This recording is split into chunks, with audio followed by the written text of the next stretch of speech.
when you look at how human societies change over time, Yeah. you almost always see curves. Gradual shifts. Exactly. Societal shifts, demographic trends, global migrations, they generally take their time. You see this gentle slope up as a movement gains traction, and then, maybe a gradual slope down as it fades. Yeah, we're definitely conditioned to expect trends to behave like waves. Right. But every so often, you come across a data set that just doesn't look like a wave at all. It looks like a sheer vertical cliff. And that is exactly what we were looking at today. Yeah, because if you look at the verified statistics for international adoption over the last 20 years, that's exactly what you see. A total unprecedented collapse of a massive global institution. It really is, it's one of the most dramatic statistical drop-offs of a modern social system that we have on record. It's wild. And what makes it so compelling is that it happened right out in the open, largely over the last 2 decades, yet the general public barely noticed the sheer scale of the erasure. Well, because people still talk about international adoption as if it's, a common, accessible path to building a family. No, absolutely. But the reality on the ground, legally and demographically, is entirely different. So to start this deep dive, I really want to paint a picture for you listening to this just to anchor the sheer scale of what we are talking about today. It's a massive scale. It is. So imagine a massive, bustling international bridge. It's a logistical marvel, right? Built over half a century, spanning oceans and connecting eager families in the United States to children all over the world. A very busy bridge. Exactly. And in the fiscal year 2004, that bridge was operating at its absolute peak capacity. Imagine exactly 22,988 children crossing that bridge into the United States in a single 12-month window. And we really need to emphasize that exact number, 22,988. Yes, I am so glad you brought that up. Because if you've ever gone down the rabbit hole on this topic, doing your own research, you might have seen the number 22,884 floating around on various blogs or advocacy sites. Right, that number gets cited a lot. It does. But when you dig into the verified official U.S. State Department data, it is explicitly clear that the commonly circulated number is just an error. The true peak is exactly 22,988. And if you stop to think about the infrastructure required to move nearly 23,000 children across international borders in 1 year, I mean, it is staggering. Just the paperwork alone. Oh, exactly. Yeah. We were talking about 23,000 individual legal cases, 23,000 visas, thousands of social workers, thousands of court dates, orphanages, language interpreters. And a lot of money. Millions upon millions of dollars changing hands in fees and donations. It was a massive, highly synchronized global pipeline. So the tension of this deep dive, the question we are going to keep wrestling with today is what actually happens when a humanitarian effort scales up into a multi-million-dollar global pipeline? That is the central question. Because if we fast forward from that 2004 peak to the fiscal year 2024, that massive concrete bridge has been completely dismantled. Just taken apart. Taken apart piece by piece, country by country, legal statute by legal statute, until all that is left today is like a narrow, fragile wooden footboard. Because in FY 2024, the number of children who crossed into the U.S. was just 1,172. Which is just, that represents a collapse of roughly 95% in a single generation. An almost total dismantling of a system that defined the demographic makeup of countless American communities. So the question we have to answer for you today is, what forces are powerful enough to erase a global movement so completely? And this is really the opening chapter of a much broader exploration. Right, because we're doing a deep dive into the rise, the systemic corruption, and the ultimate fall of international adoption. We are going to map exactly how the system was built,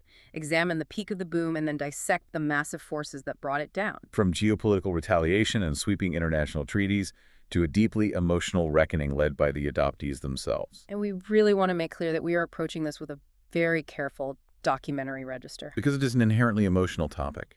Oh, absolutely. It involves families, children, identity, and, the profound human desire to nurture. But our mission today is to just unspool the factual arc based on the source material we have. Right. We have to maintain a strictly objective lens. Exactly, because this entire history hinges on a very uncomfortable central question, which is, at what point does the infrastructure required to save a child inadvertently create a market that buys one? It's a heavy question.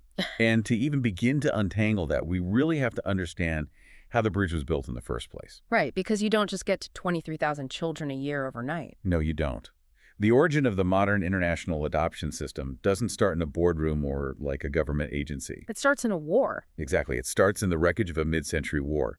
We have to look back to the early 1950s, specifically the years 1953 to 1955, right in the devastating aftermath of the Korean War. So paint a picture of that landscape for us. What was happening in South Korea? Well, the landscape was incredibly bleak. You had a country entirely torn apart by conflict. There was massive displacement, poverty, and a surging population of orphaned children. But there was a specific group within that population, right? Yes, there was a very specific demographic within that orphan population that became the catalyst for everything that followed.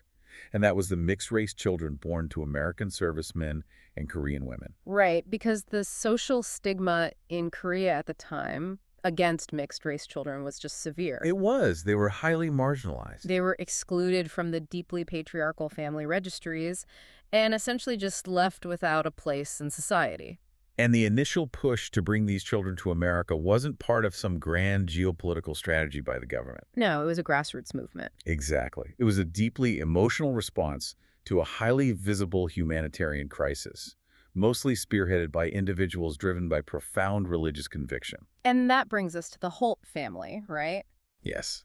The seminal moment, the spark that really lights the fire, comes down to a single piece of special legislation passed in 1955, which became known as the Holt Bill. Harry and Bertha Holt. Right. Sure. They were an evangelical couple from Oregon. They had seen documentary footage of these marginalized children and felt an absolute, undeniable religious calling to intervene. But I think we really need to contextualize how difficult that was in 1955, because U.S. immigration law was incredibly strict back then. Oh, very strict. There were rigid quotas based on national origin. Right, and there certainly wasn't like a streamlined visa category for mass intercountry adoption. A private citizen couldn't just fly to Seoul and bring back an orphanage. Not at all. Yeah. The Holts essentially had to mount a full-scale lobbying campaign. Wow. Yeah, they pushed Congress and President Dwight D. Eisenhower to pass a specific individualized act that bypassed standard immigration barriers. Just for them. Just for them, Sure. allowing them to adopt 8 Korean orphans all at once. 8 children adopted by one family simultaneously. I mean, it was unprecedented. Yeah. And it just totally captured the American imagination. It really did. But the critical pivot here is what the Holts did next. Right, because they didn't just stop there. No, they didn't just quietly raise their 8 children in Oregon. They looked at the thousands of other children still in Korea. They looked at the massive outpouring of interest from other American families who had heard their story, and they decided to build an infrastructure. And that's Holt International. Exactly. In 1956, they founded Holt International Children's Services. Now, I want to pause here because this is the exact moment where the nature of the entire movement really begins to shift. How so? Well, I have to push back a little on the romanticized narrative that this was just, a mom-and-pop rescue mission that accidentally got a little too big. Ah, I see what you mean. Because if you look at the actual mechanics of what Holt International had to do, they were chartering entire flights. They were navigating international legal jurisdictions. Yes. They were standardizing home studies and matching processes. From day one, you cannot move human beings across the globe at scale without building a business-like logistical pipeline. That's a very fair point. Even with the absolute purest humanitarian intentions, they were creating an entirely new socio-legal industry. That is precisely the turning point. Because when you standardize a process, you make it replicable. Right.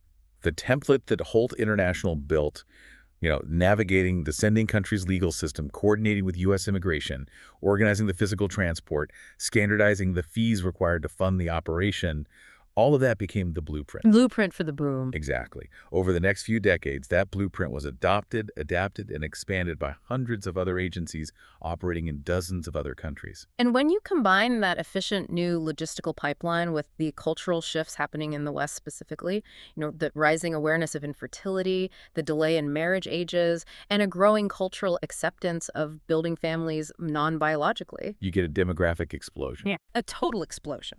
Let's look at the sheer numbers of the modern boom era. They are massive. If we look at the core window from 1999 to 2022, U.S. families adopted a staggering 282,921 foreign-born children. Over 250,000 children. It is literally a massive migration. And to really understand how it operated, we have to look at the geography of this boom. because it wasn't an even distribution across the globe. No, the global adoption pipeline became highly concentrated in a handful of nations that the demographic data identifies as the Big Five. And mapping out this Big Five is crucial because it shows just how reliant the system was on specific geopolitical conditions. So China was the undisputed powerhouse of this era. Far and away the largest. Out of that 282,000 total, China alone accounted for 82,658 children sent to the U.S. That is roughly 29% of the entire American intercountry adoption intake. Just incredible. And if you zoom out globally, during the era of Chinese intercountry adoption, which ran from 1989 until very recently in 2024, over 140,000 Chinese children were adopted by families worldwide. And we know the scale in China was largely driven by their domestic one-child policy, Right. combined with traditional cultural preferences for male heirs, which resulted in a massive, tragic influx of female infants into state-run orphanages. So the Western demand for children basically intersected perfectly with the Chinese state's oversupply of abandoned girls. Exactly. And following China, you have Russia. Right. Russia sent 46,113 children to the U.S. during this window, And then Guatemala. which is a mind-boggling statistic for a country of its size. It really is. Guatemala sent 29,807 children. And rounding out the top five, you have South Korea continuing that original legacy started by the Holts in Ethiopia. But here's the thing. You cannot sustain a system moving hundreds of millions of dollars and tens of thousands of human beings without intense strain. The infrastructure just can't handle it forever. Right. Because the fundamental problem with a pipeline is that it requires a constant flow of supply to justify its existence and maintain its infrastructure. Agencies have overhead. Exactly. You had agencies with staff, lawyers on retainer, facilitators on the ground. And when the Western demand for healthy infants began to vastly outpace the genuine supply of actual legally orphaned children, the system began to warp. Which brings us right to the edge of the cliff. The 95% drop. Right. When you have an unregulated gold rush, eventually the inherent corruption becomes too loud to ignore, regulators step in, and the bottom falls out. It's inevitable. So to understand how steep this cliff really is, let's look at the trajectory of the fall. We established the 2004 peak at 22,988. But it didn't plateau. No, it fractured almost immediately. By FY 2008, just 4 years later, the number had already plummeted to 17,437. And that descent never stopped. Right. If we track the official fiscal year data by FY 2020, and obviously we have to acknowledge the severe global disruptions of the COVID-19 pandemic and China suspending its processing here, the number had cratered to 1,622. But even as the world reopened after COVID, adoption did not recover. No, it didn't bounce back. In FY 2022, it was 1,517. In FY 2023, it fell further to 12,275. And finally, the most recent verified trough in FY 2024 stands at just 11,172 adoptions. Now, mathematically, the exact percentage of this decline depends slightly on which recent year you use as your anchor. Right, because different organizations cite different numbers. Exactly. The Pew Research Center cites a 94% drop by anchoring to the FY 2023 figure of 1,275. But if you calculate the drop from the 2004 peak down to the FY 2024 figure of 1,172, you get a 95% collapse. Both figures are mathematically defensible depending on the year you cite, but the macro reality is undeniable. The bridge is gone. And the most important thing for you to understand about this collapse is that it was not caused by a lack of demand. Oh, not at all. American families didn't just wake up one morning and universally decide they no longer wanted to adopt internationally. The wait lists at adoption agencies remained years long. The desire was there. The funding was there. The collapse was entirely driven by the supply side. Exactly. It was a series of abrupt, discrete, and often unilateral decisions by the sending countries and international bodies to shut the pipelines down. So let's dissect exactly how a global market gets dismantled. It's like watching an intricate global trade network suddenly get hit with embargoes, tariffs, and border closures. But because the commodity here was human lives, the reasons for these closures are incredibly dark. They are very dark. To see how the legal guardrails completely failed, we have to look deeply at the closure of Guatemala between 2007 and 2008. Guatemala is really the ultimate tragic case study in what happens when financial incentives corrupt a humanitarian system. Because they were the third largest sending country, right? Right, providing nearly 30,000 children. But unlike China or Russia, where adoptions were heavily centralized through state-run orphanages, Guatemala operated on a highly privatized, decentralized system. So it wasn't government run. No, it was largely run by private attorneys and independent facilitators.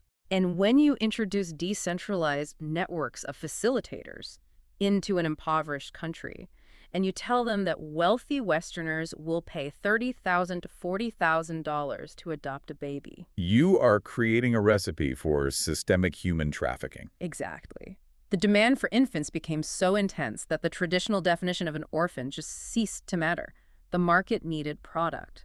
The corruption became so rampant that it forced international intervention. What did that intervention look like? Well, during the shutdown period, authorities conducted a massive, chilling review of the pipeline. They audited 3,342 in-process adoption cases. These were adoptions that were actively moving through the system. Yes, where American families were likely already matched with the child, perhaps already painting a nursery. And the review found irregularities in more than half of those 3,342 cases. More than half. We really have to unpack the bureaucratic, sanitized language of an irregularity. It sounds so mild. It does. When you are dealing with a tax return, an irregularity is a math error. When you are dealing with an international adoption in Guatemala in 2007, an irregularity often meant a forged birth certificate. Or much worse. Right. It meant a baby broker walking the halls of a rural hospital with a stack of cash, coercing a vulnerable, impoverished mother into signing away her parental rights. It meant literal kidnapping. The financial incentives were so high that a shadow industry emerged solely to procure infants to feed the Western demand. And when that reality was laid bare, the Guatemalan government, under immense pressure from the U.S. and the international community, just had to freeze the entire system. That closure was a massive shock to the system. But the shutdown of Guatemala was fundamentally about ethics and criminal fraud. Right. The next major blow to the bridge was driven by something entirely different. It had absolutely nothing to do with child welfare or systemic corruption. It was pure, cynical, geopolitical retaliation. Yes. We have to talk about Russia. The Russian closure is a masterclass in how vulnerable populations are used as political leverage. This culminates in the Dima Yakovlev law, which was passed on December 28, 2012, and took effect just days later on January 1st, 2013. Overnight. Basically. And this law instituted an absolute overnight ban on U.S. citizens adopting Russian children. To understand why Vladimir Putin signed that law, you have to look at what the United States Congress had just done. The Magnitsky Act. Exactly. Sergei Magnitsky was a Russian tax advisor who uncovered massive corruption involving Russian officials.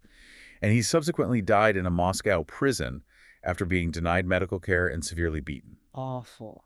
In response, the U.S. passed the Magnitsky Act, which imposed severe financial sanctions and travel bans on Russian oligarchs and officials implicated in human rights abuses. So it hit the Russian elite right in their bank accounts. Exactly. And the Kremlin needed a way to strike back. They couldn't necessarily match the U.S. with equivalent economic sanctions, so they looked for an asymmetrical pressure point. Something that would hurt emotionally. Right. They looked for something that would cause maximum emotional and political pain within the United States. And they found it in the adoption pipeline. By cutting off the flow of Russian children to American families, Putin basically weaponized the adoption system. It was a brutally effective geopolitical maneuver. Because it instantly stranded hundreds of American families who were mid-process. Yes.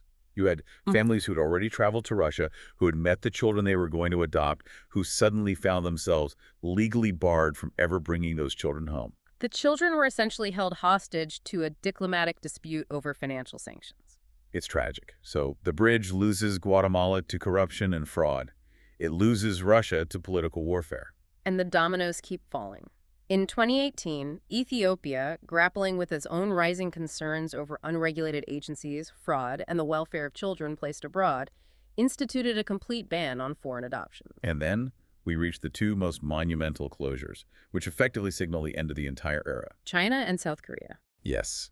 On August 28, 2024, China, the absolute titan of the international adoption boom, officially announced the end of its foreign adoption program. The U.S. agencies were notified on September 4th, right? Correct. The Chinese government stated they would only allow incredibly narrow exceptions for blood relatives to adopt.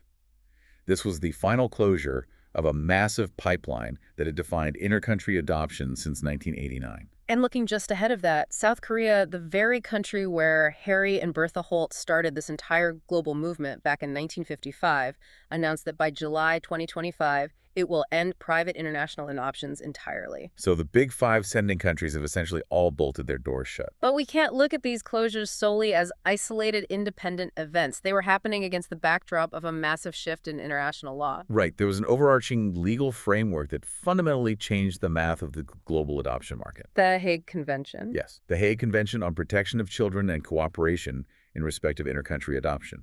The Hague Convention is the massive regulatory net that finally caught up with the unregulated gold rush. It was originally drafted in 1993, but, the machinery of international law moves incredibly slowly. It really does. It didn't actually enter into force for the United States until April 1st, 2008, following the domestic passage of the Intercountry Adoption Act of 2000. So explain to us, how does an international treaty actually throttle a thriving global pipeline? Well, the Hague Convention was designed specifically to stop the kind of abuses we saw in Guatemala.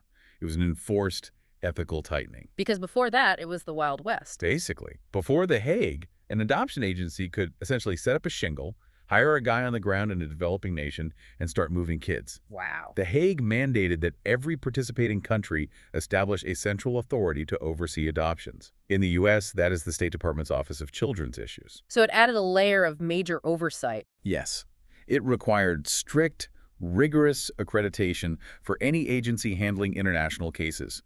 It established stringent protocols for proving a child was legally an orphan and ensuring parental consent was genuine and uncoerced. But the real killer of the pipeline, the specific legal mechanism within the Hague Convention that fundamentally choked off the supply, is a concept known as the subsidiarity preference. The subsidiarity preference is key. I really want to dig into this because it completely redefines the philosophy of child welfare. What exactly is the subsidiarity preference? It is the ethical core of the Hague Convention. The subsidiarity preference mandates that before a child can legally be made available for international adoption, the country of origin must make a genuine, documented, exhaustive effort to place that child with a family within their own country. So domestic adoption first. Always. The philosophy is that a child's best interest is served by remaining within their native culture, speaking their native language, and staying within their community of origin. Meaning intercountry adoption must be treated as the absolute last resort. Exactly.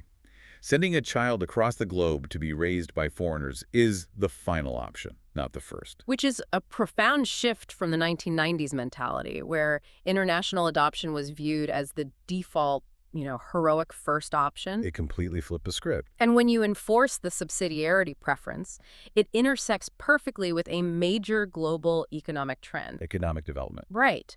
Over the last 2 decades, many of these sending nations like South Korea, parts of China, and various Latin American countries have experienced massive economic development. The U.S. State Department specifically points to improved economic conditions abroad as a primary driver of the decline. Because as a sending country's middle class grows, their domestic social safety nets improve. Exactly. Their own citizens have the financial stability to adopt domestically. So, as these countries develop the capacity to care for their own vulnerable children, the Hague Convention legally requires them to do so. So the supply of legally eligible orphans for international export simply dries up. It dries up entirely. And I want to make sure you listening realize that this is not just an American phenomenon. The statistical cliff we are looking at is a massive global synchronization. The U.S. isn't alone in this. Not at all. The data from the Hague Conference shows the exact same cliff happening across Europe.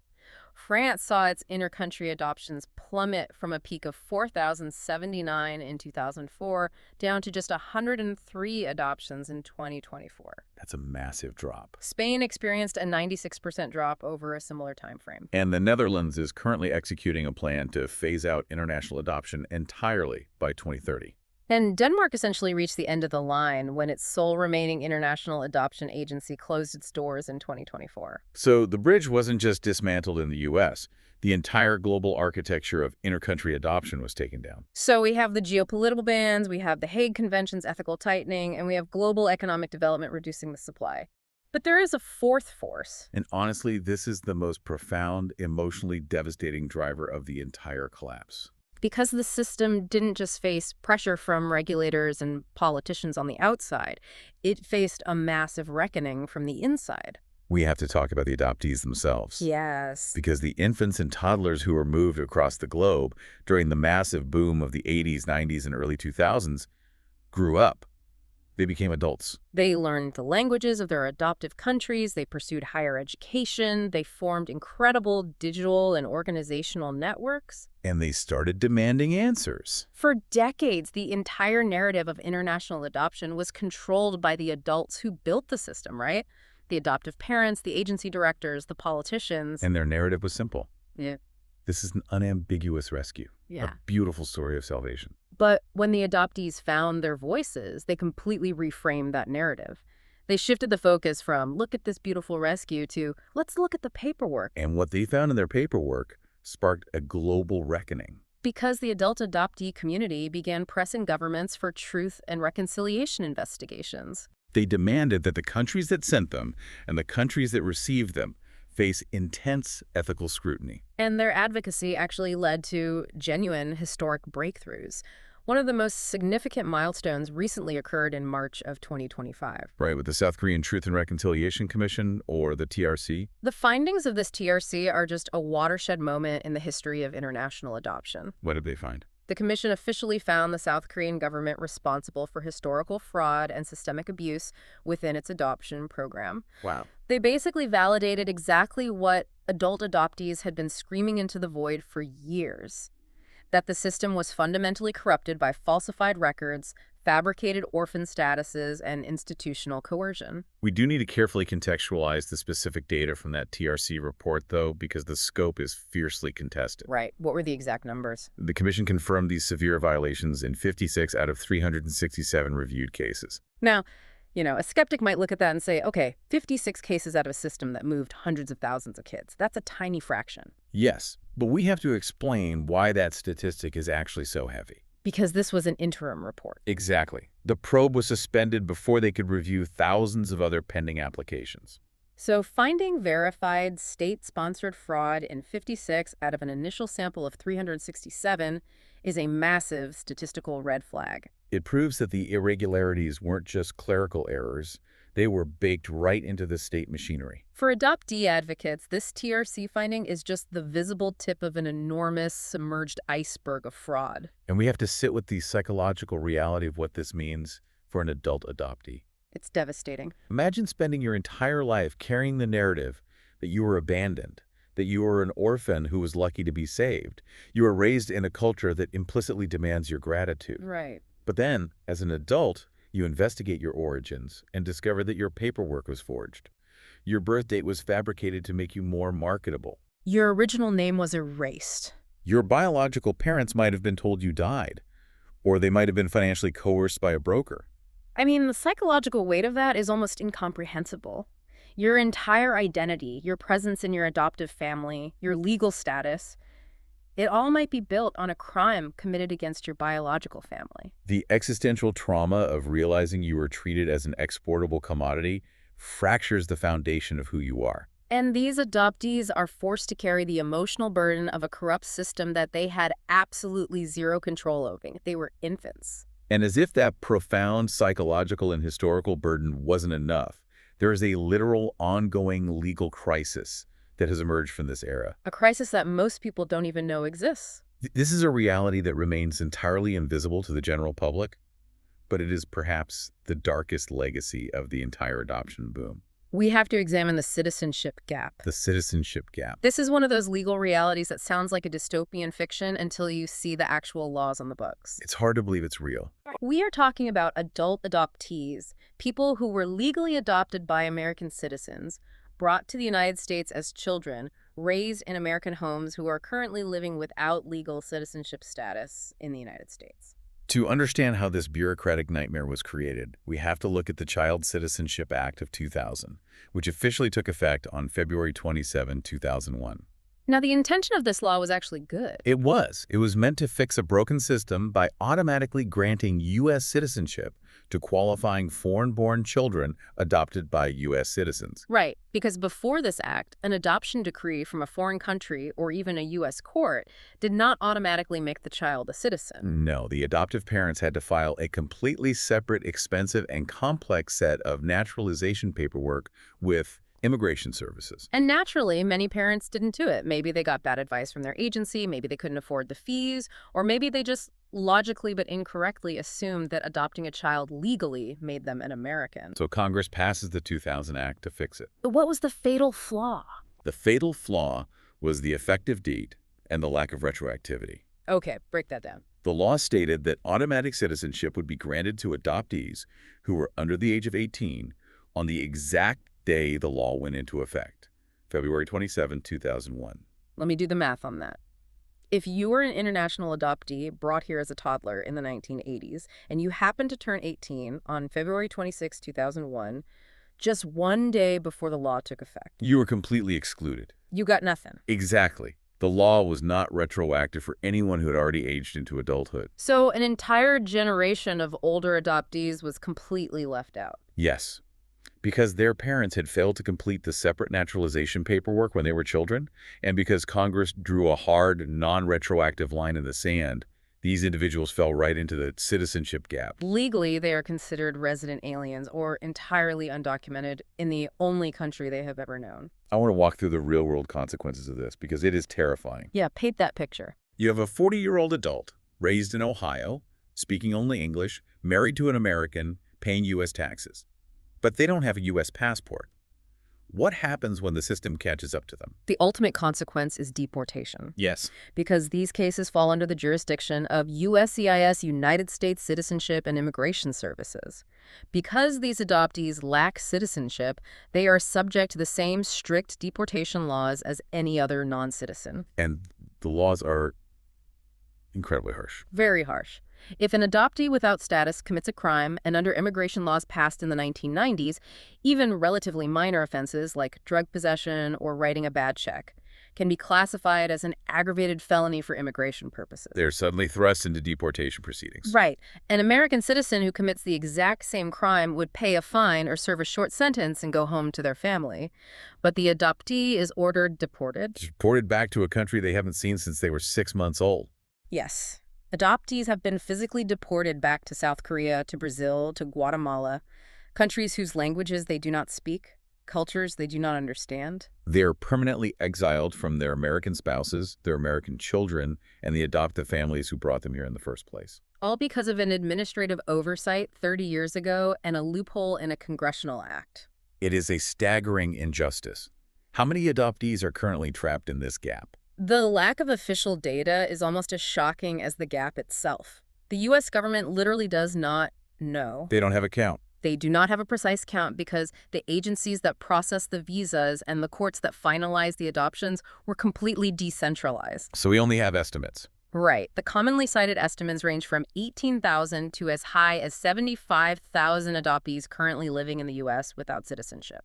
But we must note that these are estimates generated by adoptee advocacy groups through demographic extrapolation, not official census counts. Still, the fact that the U.S. government imported tens of thousands of children and then simply lost track of their legal status perfectly encapsulates the systemic negligence of the boom era. It is a heartbreaking, brutal irony. You are brought here under the banner of being saved by a wealthy nation, only for that same nation to refuse to recognize you as a citizen, strip you of your rights, and literally banish you from your home. And when you lay all of these realities on the table, the deportations, the falsified records in Guatemala, the TRC findings of state fraud in South Korea, it forces a massive ideological split. You can no longer look at the era of international adoption through a simple, uncritical lens. Not at all. So we've walked through the mechanics of the boom, we've looked at the legal guardrails of the Hague Convention, and we've explored the tragic fallout of the citizenship gap. Now we really have to synthesize all of this. We're looking at the exact same data set. A peak of 22,988 adoptions in 2004, plummeting to just 1,172 in 2024. A 95% erasure. But how do we interpret that collapse? Because depending on who you ask in the adoption space, you will get two intensely opposed, fiercely debated narratives about what this cliff actually means. And our goal here, to be perfectly clear to you listening, is to impartially lay out these dueling perspectives based on the source material. We aren't taking a side. Exactly. Let's examine the humanitarian pro-adoption interpretation first. Okay. This view is largely championed by organizations like the National Council for Adoption or the NCFA. And how do they view the cliff? When they look at the 95% drop, they do not see a victory for international ethics. They see a catastrophic tragedy of over-restriction. If you read the NCFA's responses to the annual State Department reports, they mount a very compelling emotional and humanitarian argument. They acknowledge that the Hague Convention's ethical regulations were necessary to stop the outright fraud. But they argue that the bureaucratic pendulum swung way too far. Their entire focus is on the children who are left behind. Yes. The NCFA argues that while we clamp down on the hypothetical risk of trafficking, we guarantee the absolute certainty of institutionalization for millions of children. There are still millions of vulnerable children languishing in state-run orphanages around the world. And from the pro-adoption perspective, the sudden absolute closure of these international pipelines means that children who could have been raised in loving, well-resourced families are now doomed to grow up in institutions. And decades of sociological research prove that institutionalization has severe, irreversible negative impacts on cognitive and emotional development. So they argue that a system that leaves a child in an orphanage just to satisfy a diplomatic treaty is a system that has failed its primary humanitarian mission. I mean, if you are looking at a child in an underfunded institutional care facility in a developing nation, the argument that any family is better than no family carries immense moral weight. It does. The NCFA essentially argues that the international community threw the baby out with the bathwater, literally. They destroyed a functional rescue operation just to punish a few bad actors. But let's pivot to the other side. Let's look at how the systemic critics and the adoptee advocacy groups interpret the exact same 95% drop. The adoptee advocates and systemic critics analyze the boom through a strict market lens. When they look at that peak of 23,000 adoptions in 2004, they don't see a humanitarian triumph. They see a massive, highly profitable, demand-driven market operating at maximum capacity. They point directly to the findings in Guatemala and South Korea as proof that the system fundamentally incentivized child trafficking. Their argument is that the Western demand for infants was the engine that actually created the supply of orphans. The massive influx of Western cash into impoverished regions incentivized baby brokers, coerced biological mothers, and corrupted local governments. Precisely. So, from the advocate's perspective, the 95% decline is not a tragedy. It is a long overdue, necessary dismantling of a profoundly corrupt global market. They argue that the Hague Convention and the country-specific bans were vital corrections that finally stopped the commodification of human beings. Their view is that instead of spending millions of dollars to export children to the West, that money and energy should be spent on domestic social safety nets, family preservation programs, and keeping children with their biological families in their countries of origin. And sitting right in the middle of this intense, emotionally volatile debate is the United States State Department. As the central authority, they are legally mandated to report the numbers, but they take a very careful, neutral stance on the why. They don't adopt the fiery rhetoric of the NCFA or the adoptee advocates. No, they simply point to the macroeconomic trends, the improved economic conditions abroad that enable domestic adoption, and the legal realities of enforcing the Hague treaties. It is the defining tension of this entire history. Was this primarily a noble rescue mission, or was it a market in human children? And the deeply uncomfortable historical truth is that it was often both, simultaneously. The original, pure humanitarian intent of the Holt family in the 1950s became inextricably entangled with the financial, logistical, and geopolitical realities of a global supply chain by 2004. You cannot separate the rescue from the market. You really can't.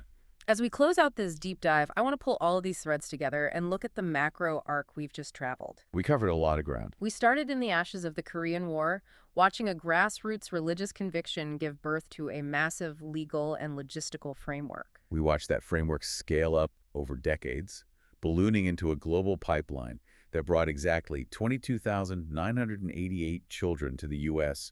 in the peak year of FY 2004. And then we mapped the sheer unprecedented cliff, a 95% plummet down to barely over 1,000 children 2 decades later, mirroring an identical collapse across Europe. We dissected the powerful forces that dismantled the bridge. The specific country closures, from the exposure of Guatemala's systemic fraud to Russia's cynical weaponization of orphans as geopolitical retaliation, to the final closing of the doors in China and South Korea. We broke down the Hague Convention, the treaty that finally imposed the ethical mandate of the subsidiarity preference. We tracked how rising global economic development fundamentally reduced the supply of adoptable children. And crucially, we explored the adoptee reckoning. The adults who grew up inside this system, who forced the world to acknowledge the forged documents, the TRC findings of state fraud, and the tragic invisible reality of the citizenship gap and the ensuing deportations. This deep dive matters because it isn't just about adoption. It is a masterclass in how a system built on the very best of human intentions can scale up, attract immense amounts of capital, and slowly warp into something dangerously close to commerce. And it is a profound testament to the individuals caught right in the gears of that machinery, the adoptees themselves. Who ultimately became the ones with the power and the voice to force the world to stop and look in the mirror. But as we look at the total collapse of inter-country adoption as an institution, we have to recognize one final, unshakable reality. The legal pipelines may have been dismantled, the Hague Convention may have closed the borders, but human nature has not changed. That is exactly right. The profound human desire to build families, to nurture, to have children that hasn't disappeared. The massive demand from wealthy individuals in the West who want to raise infants hasn't evaporated. It is simply changing shape. And if you look closely at the current landscape, there is a final, provocative thought we want to leave you with today. As the international adoption pipeline dries up, we are witnessing the explosive, rapid rise of something else. Largely unregulated international commercial surrogacy. It is the new frontier of global family building. Wealthy individuals from nations with strict regulations are increasingly traveling to developing nations, often the exact same nations that used to send adopted children to hire commercial surrogates. And if you look at the mechanics of international surrogacy, it operates in the exact same legal gray areas. Fueled by the exact same massive financial incentives and plagued by the exact same power imbalances between the wealthy buyers and the impoverished suppliers that characterized the early Wild West days of the adoption boom. It makes you wonder if we actually learned the lessons of the last 70 years, or if we are just rebranding the machinery. Are we simply replacing the orphan market with a brand new, unregulated frontier? As you picture that massive, bustling bridge from our opening now reduced to a narrow, fragile footboard, ask yourself, did we actually stop the market, or did we just move it to a different part of the river? Keep questioning the narratives behind the numbers, and we'll see you on the next deep dive.